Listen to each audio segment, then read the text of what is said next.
pensar com vocês sobre algo que cada crente precisa ter em mente. Abra sua Bíblia em 1 Reis, capítulo 19.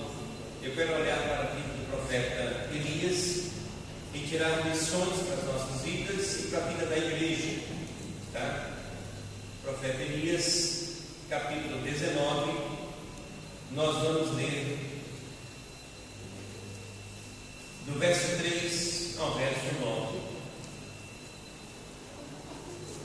Capítulo 19, desculpa, 1 Reis 19, 1 Reis 19, do verso 3 ao verso 9. Os irmãos que puderem, em reverência à palavra do nosso Deus, vamos colocar de pé, em atitude solene, porque talvez o pessoal não perceba, mas essa é a hora que Deus fala conosco, quando nós lemos a sua palavra. Às vezes o pessoal acha que Deus só fala quando o pastor fala. Se o pastor não fugir do texto e não encontrar pretexto para viajar na maionese, ele permanece na palavra de Deus. Mas eu vejo pregações por aí que o cara lê o texto, é a hora que Deus fala, depois ele assume a palavra, Deus deixa de falar, porque ele inventa qualquer coisa, menos pensar naquilo que Deus está falando. Menos o assunto. Menos o assunto. Pregação da palavra de Deus é quando você não foge daquilo que o Senhor quer falar conosco. Vamos ler? Elias teve medo e fugiu para salvar a vida. Em Berseba de Judá, ele deixou o seu servo e entrou no deserto, caminho de um dia. Chegou a um pé de giesta, sentou-se debaixo dele e orou, pedindo a morte. Já tive bastante, Senhor. Tira a minha vida. Não sou melhor do que os meus antepassados. Depois se deitou. Depois se deitou debaixo da árvore e dormiu. De repente um anjo tocou nele e disse: levante-se e coma. Elias olhou ao redor e ali junto à sua cabeça havia um pão assado sobre brasas quentes e um jarro de água. Ele comeu, bebeu e deitou-se de novo. O anjo do Senhor voltou, tocou nele e disse: levante-se e coma, pois a sua viagem será muito longa. Então ele se levantou, comeu e bebeu, fortalecido com aquela comida, viajou 40 dias e 40 noites, até chegar a Horebe, o monte de Deus. Ali entrou numa caverna e passou a noite. Vamos orar? Poderoso Deus e Pai, estamos diante da Tua palavra, e assim, ó Deus, como o Senhor trouxe de volta o ânimo na vida do profeta Elias, que o Senhor também nos anime nesta manhã, falando conosco por meio da Tua palavra. O Senhor é o único que sonda e conhece os corações. Nós te pedimos, ó Deus, sonda os nossos corações, vê se há em nós algum caminho mau e guia-nos, ó Deus, por caminhos eternos. É assim que nos dirigimos a Ti, confiante, ó Pai, na ação do Teu Santo Espírito, em nome de Jesus. Amém. Os irmãos podem assentar-se. O verso 8 é o destaque para nós, que diz: então ele se levantou, comeu e bebeu, fortalecido com aquela comida, viajou 40 dias e 40 noites, até chegar a Horebe, o monte de Deus. Tem horas que na nossa caminhada a gente precisa de uma comida como essa, para levantar o ânimo. Os mais experimentados, porque hoje a turma da geração Nutella não é a nossa turma, tá, gente? A turma da geração Nutella é a turma do refrigerante, do pão com Nutella, sabe aquela coisa? Tudo é achocolatado. Você conhece essa geração Nutella? Essa geração Nutella, a gente é engrossante, do mingau, forte, entendeu? Aí a turma hoje faz um chocolatinho, coisa que dá para a criança beber, e aí você tem uma leva de crianças hoje, um monte de alergia, um monte de coisa, e a gente estava na rua, dando tanto do dedo, jogando bola, tomando chuva, correndo para cima e para baixo, e está todo mundo aqui. Eu lembro que eu ia na casa de um tio, quando a minha avó inventava de visitar, porque eu sabia que ele abria uma tubaína para a gente almoçar, que era a ilha da garrafa. Porque na nossa geração, refrigerante, era só quando tinha uma questão, em ocasião especial. Hoje a maioria dos lares é refrigerante, é suco. Não sabe a bomba que está criando dentro de casa. Não sabe a bomba que está criando dentro de casa. A gente tirava a fruta e a manga do pé para nos alimentar. Quem é do interior sabe, você está passando no caminho, tem uma torceira de cana, o cara quebrava a cana e com o próprio dente ele arrancava e saía mordendo aquela cana. Se você apresentar uma cana para a geração de hoje, o cara fala: o que é isso? Faz o quê? Como é que come?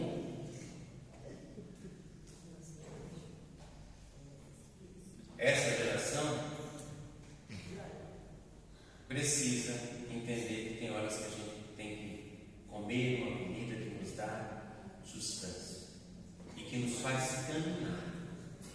Alguns aqui, com certeza, quando viu o netinho doente, ou até mesmo o filho doente, vira e mexe e fala assim: está muito fraco, deixa eu fazer uma gemada.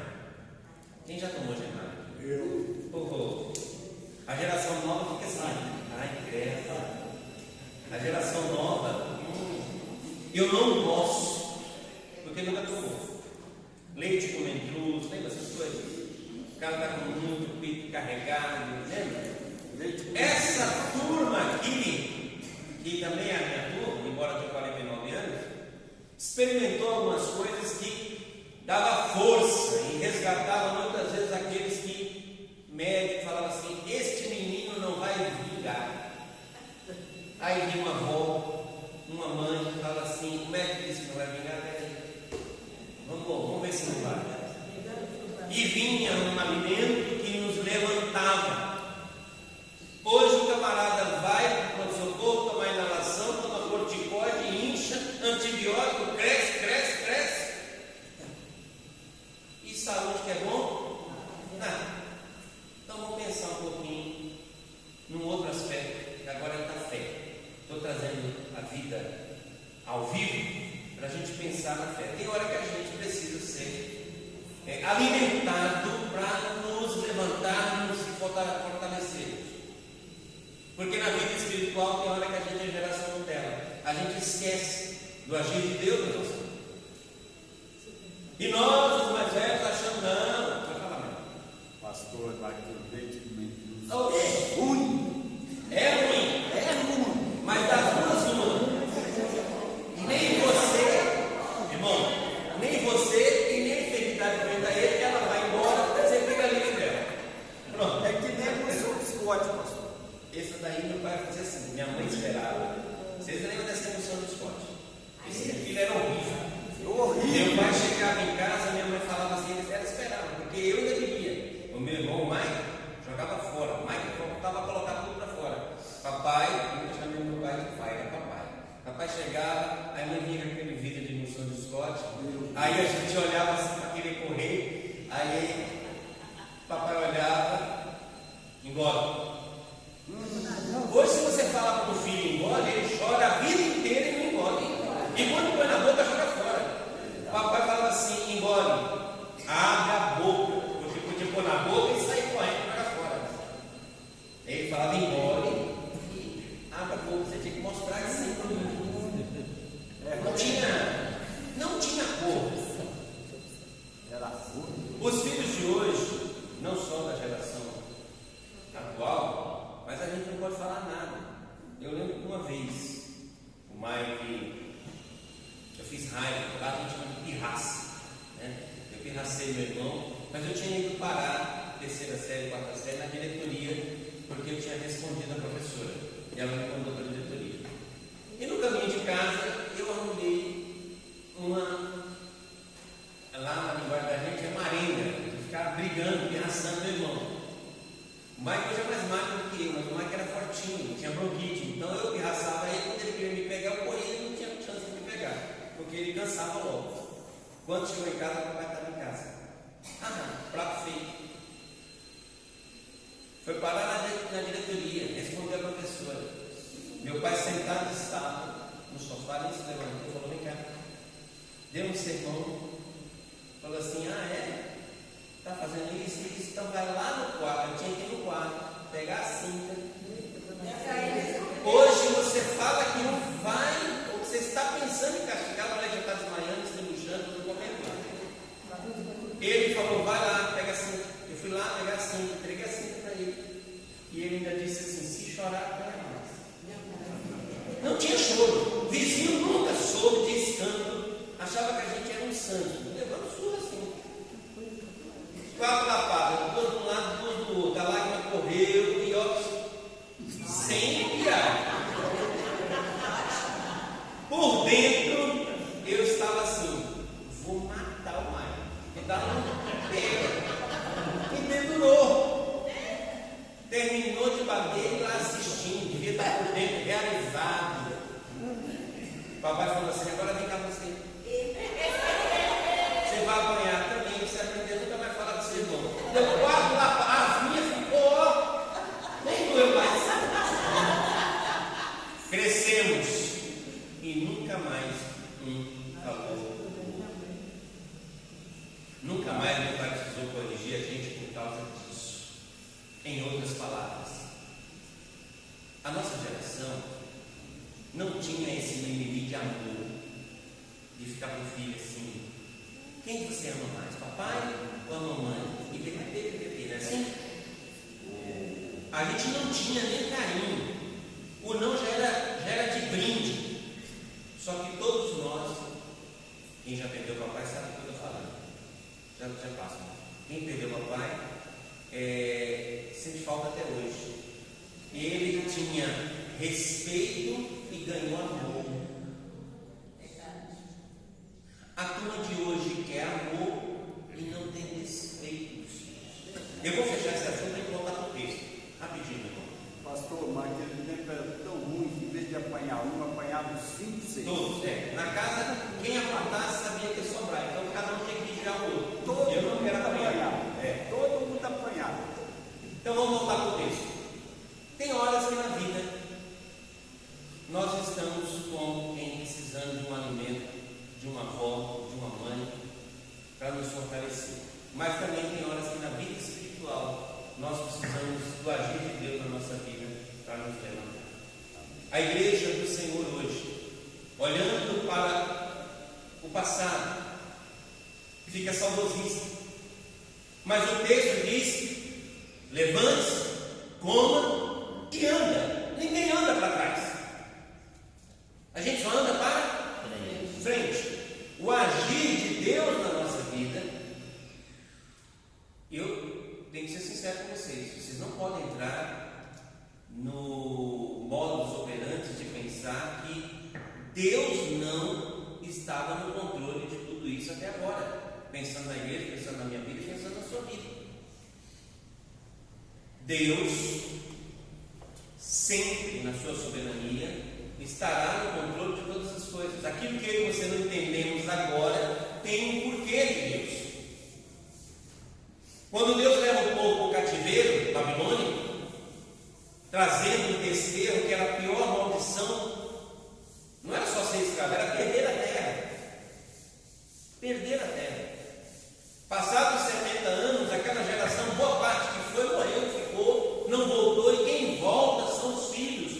E os filhos, ao voltarem, não sabiam o que esperava, e voltaram, diz o Salmo 126, cheios de alegria, Quando o Senhor restaurou a sorte de Sião, eles ficaram como quem sonha, porque os povos à sua volta que diziam grandes coisas fez o Senhor por eles, por isso que eles estão alegres. Eles nem sabiam, eles não nasceram naquela terra. Ou quem saiu muito jovem, como Daniel que não voltou, talvez tenha voltado já com uma idade avançada, esperando que ia encontrar algo, não estava as ruínas para serem reconstruídas. Se tem uma coisa que Deus fez, foi derrubar, destruir para reconstruir. O pior erro meu e seu é achar que Deus está ligado a tempos. Quem inventou essa história de tempo foi Davi, olhando para os povos pagãos, e Deus não tinha uma casa, que era uma tenda. Por que é uma tenda? Porque espíritos se move, espírito é vida, espírito não fica parado. Quem inventou essa história não foi Deus. A história de templo surge no coração de Davi, mas por ele ser alguém com muito sangue na mão de guerras, quem construiu foi Salomão. Mas quando a gente perde o foco de Deus, o que aconteceu? Foi destruído.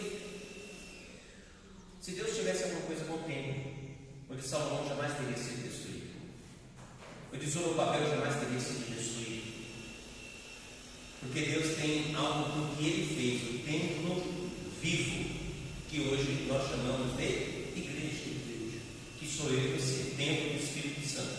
Ponto. Nós aqui perdemos o foco, e aí na nossa caminhada a gente tem hora que parece que falta força, falta fé, falta tempo, parece que não vamos ver. Assim foi com esse homem. Vamos olhar para Elias. Elias foi alimentado por Deus no momento em que ele estava praticamente em depressão, desejando a morte. Gente, você sabe o que é um profeta chamado por Deus e falar, orar a Deus e falar assim: tira minha vida, eu não sou melhor do que os meus antepassados? Significa que a alegria foi embora, a esperança foi embora, a força foi embora, não tem mais o que fazer. Mas vamos olhar, porque esse profeta experimentou algumas coisas da parte de Deus.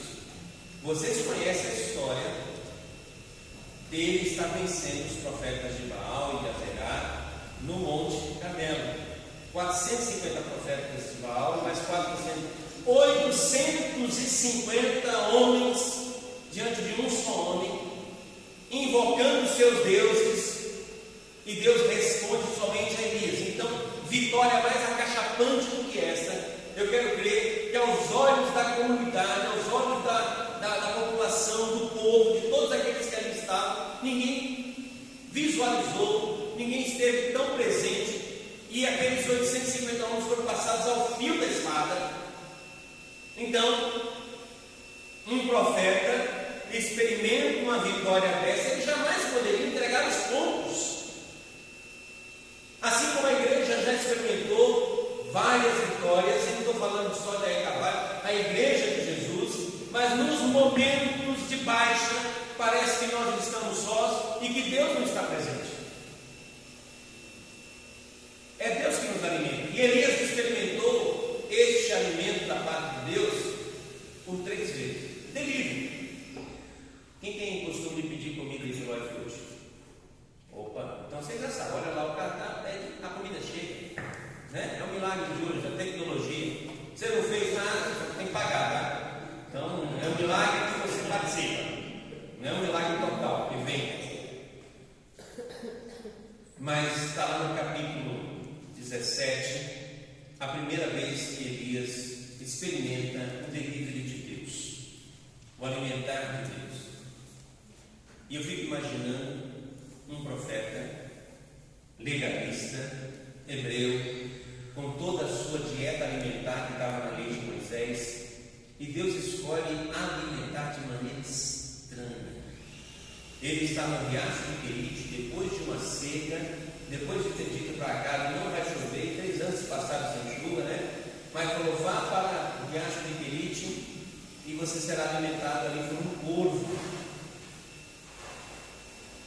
O corvo é uma ave impura, que traz a representação do mal. Quem assiste filme de terror já deve ter visto algumas cenas em que aparece um corvo, dá aquela ideia de uma impressão, sabe? Só que o corvo, além de ser uma ave que representa a impureza, ele se alimenta de restos mortais, de carniça. Não é à toa que Noé, quando vai soltar a primeira ave, solta o forço, porque ele tinha certeza que se a água não tivesse baixado totalmente, poderia ser que ela ainda estava em um certo ponto. Como é que ele deve identificar isso? O povo não voltaria, porque se tiver corpos de animais, dejetos humanos boiando sobre a água, ele teria algo se assentar, se alimentar, ele não voltaria. Ele volta porque justamente a água ainda não tinha baixado. Então você imagina imagina um profeta sendo alimentado, sustentado por Deus, por algo que é sujo, repugnante e também, de uma certa forma, impuro. Porque imagina bem, as garras que traziam o pão e a carne para ele se alimentar em garras de elite, assentava também nas carniças. Em outras palavras, Deus pode levantar pessoas que aparentemente aos nossos olhos é impuro ou de outra orientação religiosa para nos socorrer. E nós, como legalistas, podemos fazer o que muitos fazem: não obrigar. Ou fazer como Elias, entender que é o cuidado de Deus sobre as nossas vidas. Eu vou dar um exemplo para vocês que eu passei por isso. Em 2004, eu estava aula ali no Tito Livio, atrás do fórum de São Miguel, ali perto do supermercado Peggy. No meio do ano, eu estava com carga completa, as 40 horas semanais de trabalho, certinho. Houve ingressos de professor efetivo e eu perdi 20 aulas. Eu era contratado, então as aulas de quem é contratado era retirada para constituir a jornada de quem assume o seu cargo como funcionário público. Eu pagava aluguel, esposa, filho, e de uma hora para outra, das 32 aulas, mais as horas de atividades, eu fiquei só com 12. Portanto, meu salário reduz aí quase em 70%. E como sustentar a família? Em partes, eu preciso reconhecer que eu deveria ter aberto a minha boca. Porque quando você faz parte de uma igreja, você não pode ficar achando que a igreja vai adivinhar que você está precisando de alguma coisa. Que o pastor vai adivinhar que você está precisando de alguém. Não é Deus, ele não tem onisciência, onipresença e onipotência. O ato de pastorear é pastoreando uns aos outros. E muitas vezes, numa simples visita, que o irmão Rogério passou na casa do irmão fulano, notou algo diferente, ou conversa com o corpo diaconal, ou com quem é da ação social: pastor, eu saí da casa do irmão inquieto, preocupado. Eu acho que eles estão precisando de ajuda. Naquela ocasião, começou a faltar as coisas de casa. Vocês têm que pagar aluguel, água e luz, e começa a faltar. E Deus levanta uma professora que tem uma outra compreensão religiosa, que não crê na ressurreição, que crê que a gente vai passando e vai voltando e vai passando. Eu não vou entrar no mérito, justamente porque está sendo gravado, para não agredir a religião de ninguém. Uma coisa que nós temos que aprender como igreja do Senhor, e aí eu faço uma crítica da nossa liturgia batista. A gente aprendeu a ser reacionário e esqueceu de ser missionário. O que eu quero dizer com isso? A gente sabe reagir aos outros movimentos, seja Testemunho de Jeová, seja Adventista, seja o Espiritismo, seja as religiões afros. A gente está sempre mostrando que sabe. A gente virou reacionário, apologetas, defensores da fé, quando na verdade a gente devia falar de Jesus, viver Jesus. A gente aprendeu a defender a placa batista, porque os batistas, porque nós os batistas, porque meu irmão, deixa eu falar uma coisa. Quem quiser pode entrar no site da Convenção Batista. Esta semana que passou lá em Sumaré, está lá gravado no YouTube. Eles tiveram uma semana de reflexão, justamente trabalhando a questão da renovação da nossa denominação. Sabe por quê? Porque se nós não olharmos isso, quando essa geração aqui foi embora, acabou a denominação. Agora também nós não vamos aceitar que venha gente de qualquer jeito, dar cala a boca na igreja, ou falar o que bem entende, sem sabedoria. E está assim nas igrejas, inclusive nas nossas. Aonde foi que a pessoa teve autorização de Deus para ficar chamando a atenção de membro de igreja? Quem chama a atenção nossa é a palavra, para nos corrigir. Pastor Rafael Abidala tem 28 anos, é o vice-presidente da Convenção Batista Brasileira, no Brasil, pastor da PIB de Guarapari, em Vitória, no Espírito Santo. Ele veio falar aos pastores junto com os demais, e uma das coisas que ele falou: nós, os jovens, nós não queremos ser protagonistas, nós queremos participar. Assim como um time de futebol, se não tem categoria de base, não tem peça de reposição. Não é à toa que aconteceu no mundo antigo, na Europa, onde nós temos templos hoje que estão fechados, servindo para cassino, para casas de danças e tudo. Por quê? Porque nós morremos sendo reacionários, quando nós devemos ser missionários, em missão de Jesus Cristo. Levante, coma e ande. Se Elias não aceitasse o delírio de Deus, Elias não tinha sido sustentado por algo que é asqueroso, nojento, impuro. Se eu não aceitasse que aquela pessoa, colega de trabalho, que ela chegou com todo tato, ela esperou todo mundo ir embora e me chamou no estacionamento e falou assim: Josimã, eu esperei todo mundo ir embora, eu queria falar com você. Eu falei: pode falar. Edilene, o nome dela. Olha, eu trouxe um negócio aqui para você, não sei se você vai ficar chateado, mas eu senti de fazer isso. E aí ela no porta-mala era uma cesta básica. E para não me constranger, ela falou: olha, se você quiser, na minha casa, meu marido recebe, meu irmão que mora com a gente também recebe, então sempre tem uma cesta básica para não trazer aqui. Se você quiser, todo mês, enquanto você não voltar, não tiver suas aulas de composto, se quiser, pode ir lá em casa. Eu fui desde agosto até dezembro buscar uma cesta básica na casa de uma pessoa que não é um evangélico. E nós que somos os detentores do saber, os bíblias, me perdoem, Negamos. é muito sério que eu vou falar aqui. Essa história que vocês viram nas assembleias, pela ordem do senhor presidente, isso virou diabólico. Isso não é de Deus. Deus usa coisas que eu e você, se for legalista, não aceita.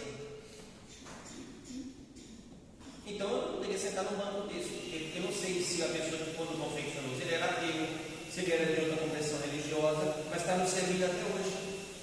Eu não sei quem fez isso aqui. Se antes dele fazer, ele fez uma reza, uma oração, uma dedicação, alguma coisa, eu não sei.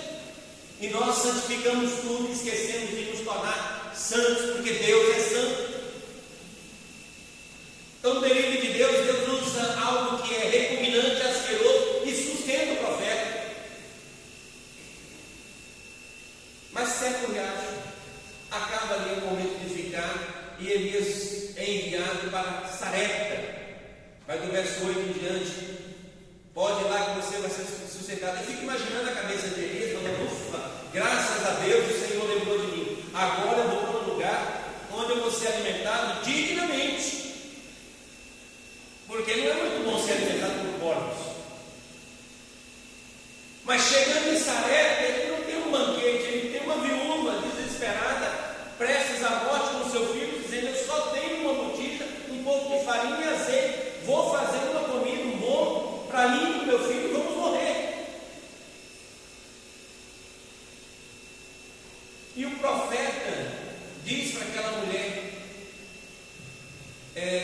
faça primeiro um pão para mim, faça primeiro algo para que eu possa comer, traga para mim, depois faça algo para você e para seu filho. Está no verso 13 do capítulo 17. A farinha na vasilha não se acabará, o azeite na botija não se secará, até o dia em que o Senhor fizer chover sobre a terra. Ela foi e fez conforme Elias lhe dissera, e aconteceu que a comida durou muito tempo para Elias e para a mulher. Deus sustentou a vida do profeta num lugar que não tinha praticamente nada, não tinha esperança, não tinha alegria, não tinha prosperidade, da escassez. Do nada, Deus sustenta.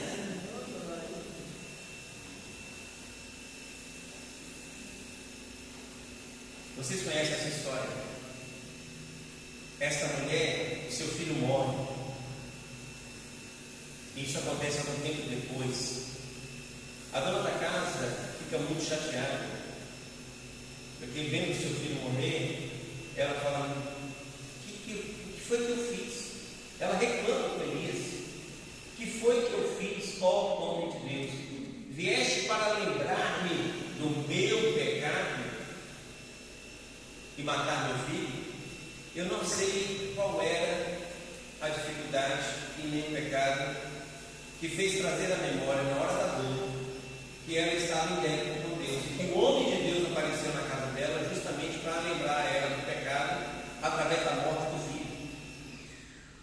Isso me mostra que eu e você, mesmo estando diante da bênção de Deus, podemos ainda ter pecados escondidos na nossa vida.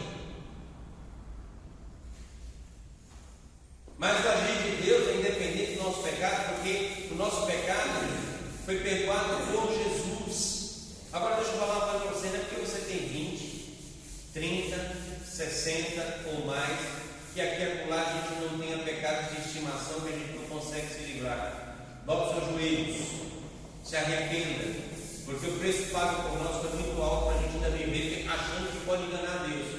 Essa mulher estava tudo ali, o profeta chegou, o suprimento voltou, ele estava ali sendo alimentado também, para ela estava tudo bem. Na hora que surge uma dificuldade, ela lembrou do pecado. Não espere a dificuldade bater a porta para lembrar do pecado. Pecados são coisas que nós temos que abandonar. Cabelo branco, idade, é sinônimo que a gente tem, se livrou do velho Adão. O velho Adão está dentro de nós. Uma coisa que nós precisamos aprender de uma vez por todas: não se preocupe, eu tenho que derrotar Satanás. Satanás já está derrotado.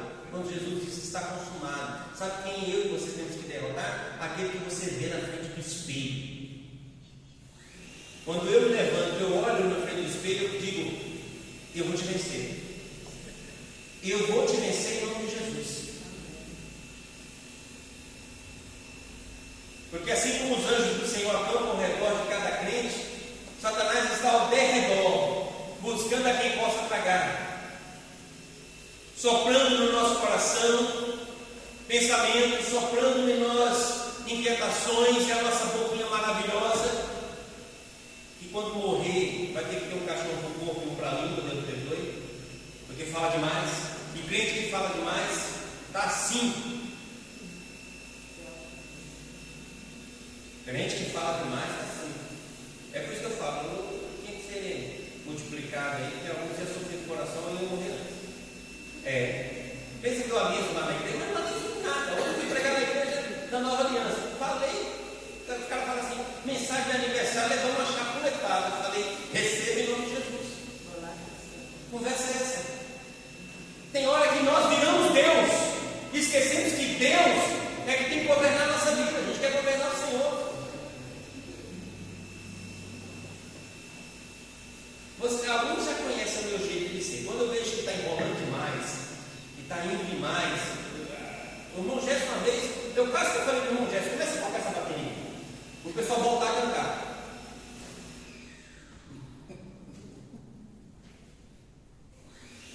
Eu baixo a cabeça, falando: não dá. Mas graças a Deus o Espírito do Senhor é melhor, né? O Adão respira um pouquinho para que Deus deixe falar. Nós somos a pior espécie que Deus apostou em nós. Apostou em nós. Nos amou tanto que entregou Jesus para morrer por nós quando nós ainda éramos pecadores. A gente não tinha feito nada. E aí agora a gente acha que é merecedor de tudo. Não! Quem cuida de mim e de você é Jesus. Está faltando João Batista hoje, que ao olhar para Jesus e sendo, eu tenho certeza que se alguns de nós estivéssemos no lugar de João Batista, quando os discípulos de João disseram: olha, todo mundo está seguindo ele, a gente ia falar que eu não acredito, povo ingrato, povo que não sabe honrar. O que foi que João Batista fez? Importa que ele cresça e que eu diminua. Sabe qual é a maior autoridade posição que você deve estar diante de Deus é de joelhos, não é em pé. Porque a Bíblia diz que quando Ele vier, todo joelho se dobrará, nos céus, na terra e no inferno. Eu queria que algumas línguas se dobrassem. Ou então o Senhor fizesse como fez com o sacerdote Zacarias. É Zacarias o marido de Isabel? Pai de Zacarias? Sim. Deu um branco aqui agora. E ele meio que duvidou, o Senhor falou assim: fica sem falar. Ah, como eu queria que Deus calasse a boca de alguns. Assim como eu também queria que Deus fizesse o que fez com Ananias e Safira, porque tem muita gente mentindo para Deus. Mentir para Deus é aquela ideia de você achar que existe crime perfeito. O que é crime perfeito? Nunca será descoberto. Pois bem, não existe crime perfeito. Sabe por quê? Porque a minha consciência é quem mais me acusa, é quem mais diz que eu estou errado. E está assim de crente. Não sei como é a realidade daqui, porque eu acompanho de longe, mas nas igrejas por onde eu passei, o camarada é profissional liberal, o camarada tem o seu salário certo, o camarada recebe 10º e ele dá as migalhas para a obra do Senhor. Ele dá migalhas para a obra do Senhor.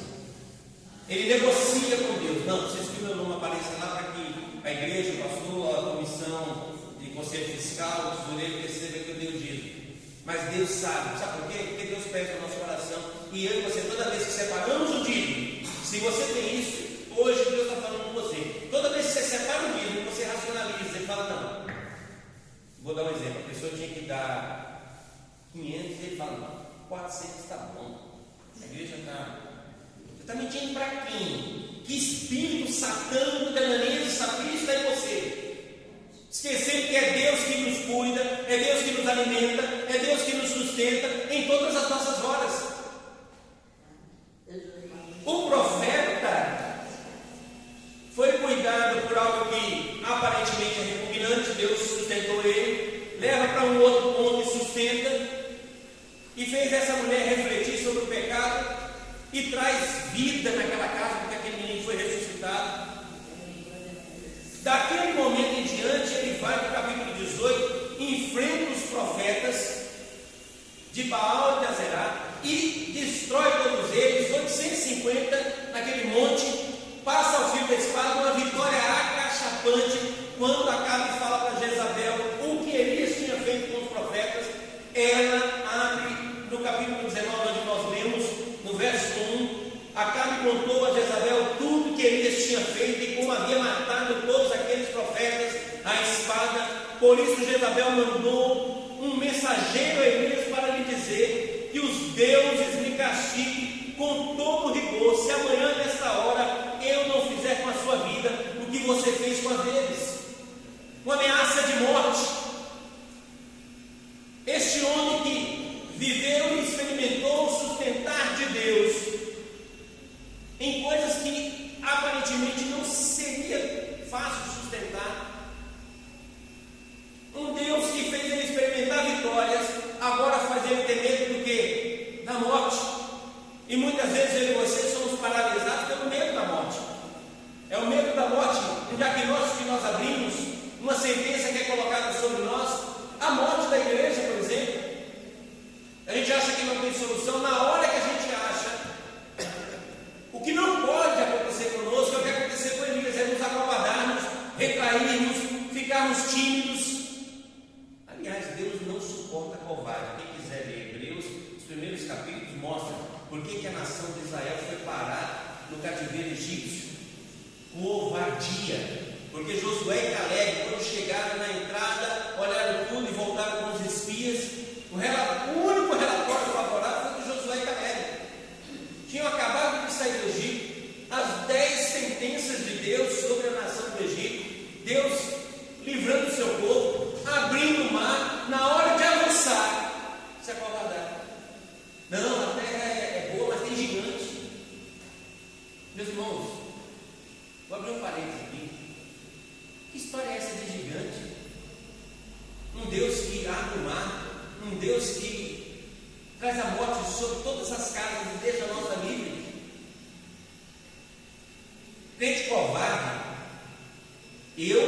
Senhor leva. Nós não cremos na vida de salvação, então você vai ficar com comadinha, vai para o céu, vai ficar lá, já vai logo. Aliás, já está intacto, vai.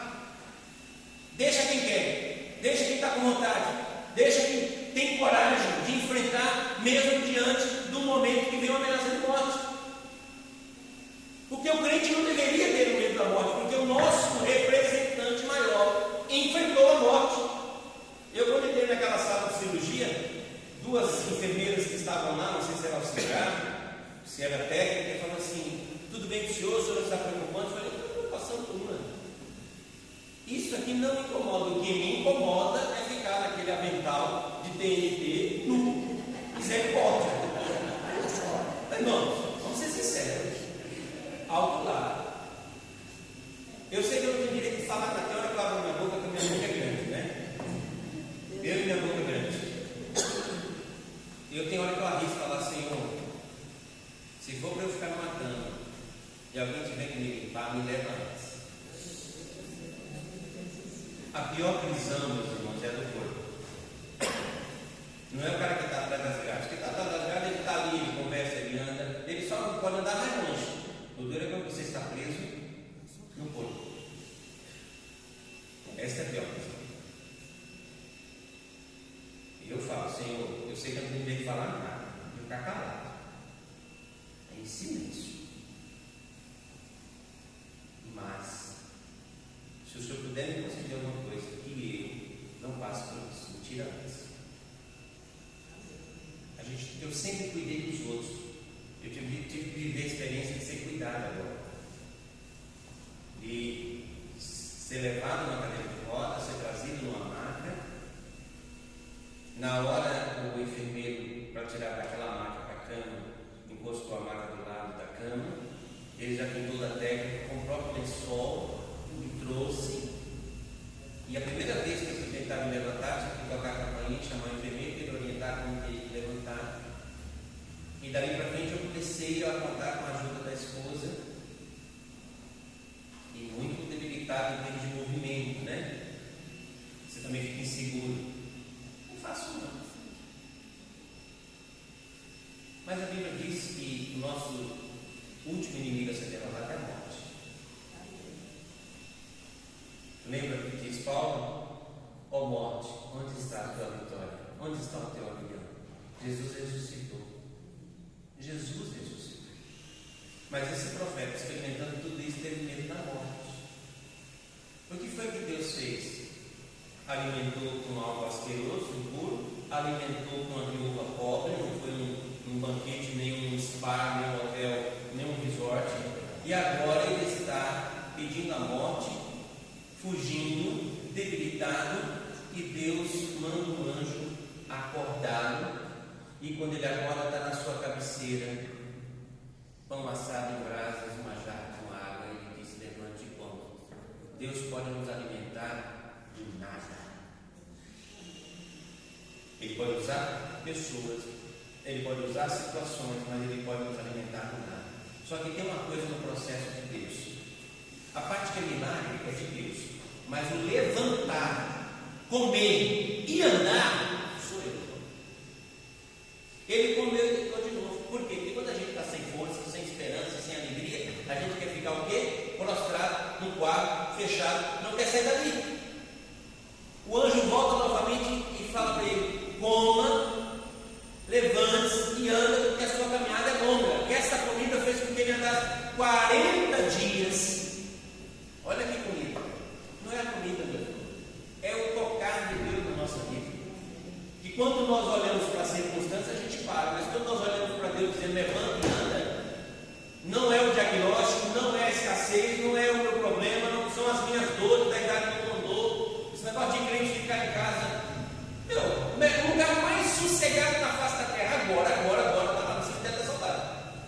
Uma paz, ninguém reclama, não há gemido. Ninguém está preocupado se está muito úmido a terra que choveu esses dias todos. Está lá. Alguém quer ir? Não.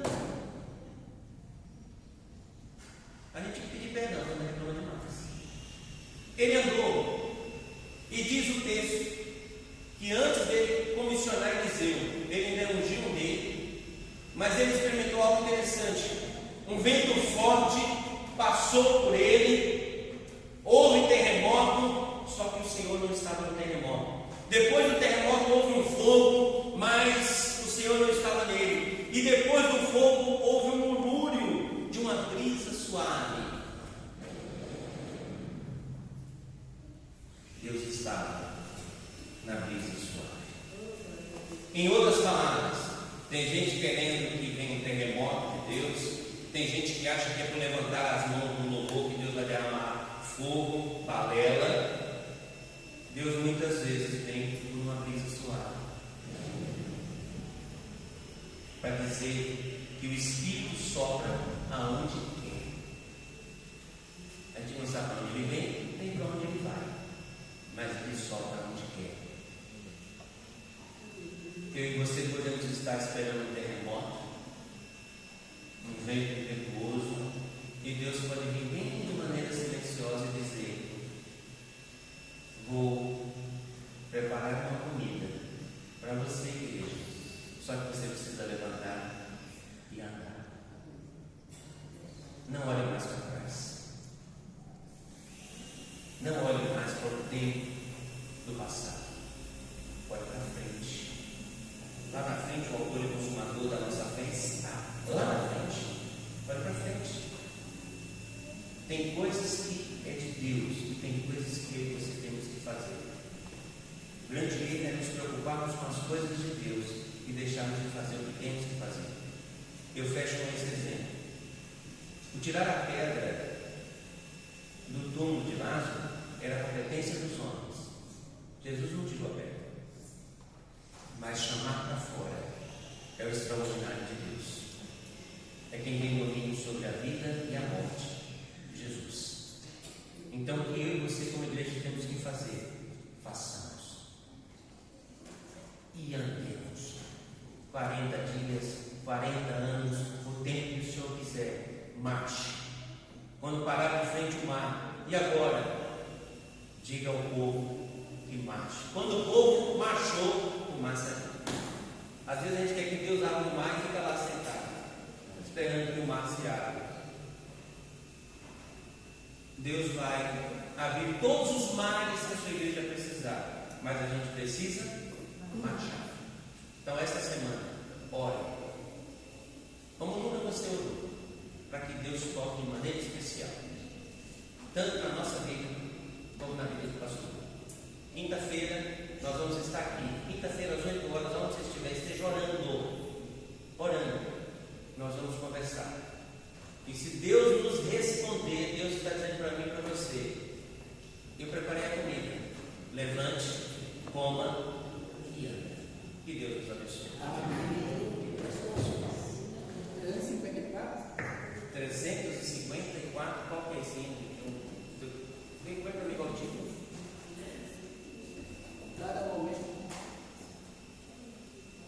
Alguém pode puxar aqui? Irmãos, vocês não têm bebê ainda, e eu quero conversar com a comissão 2 minutinhos, que eu preciso retornar lá para a igreja, que a gente tem ensaio.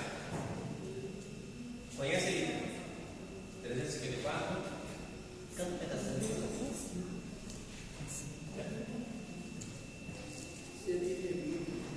Nós temos uma gente aqui, olha. Nós temos que tocar, não. 354.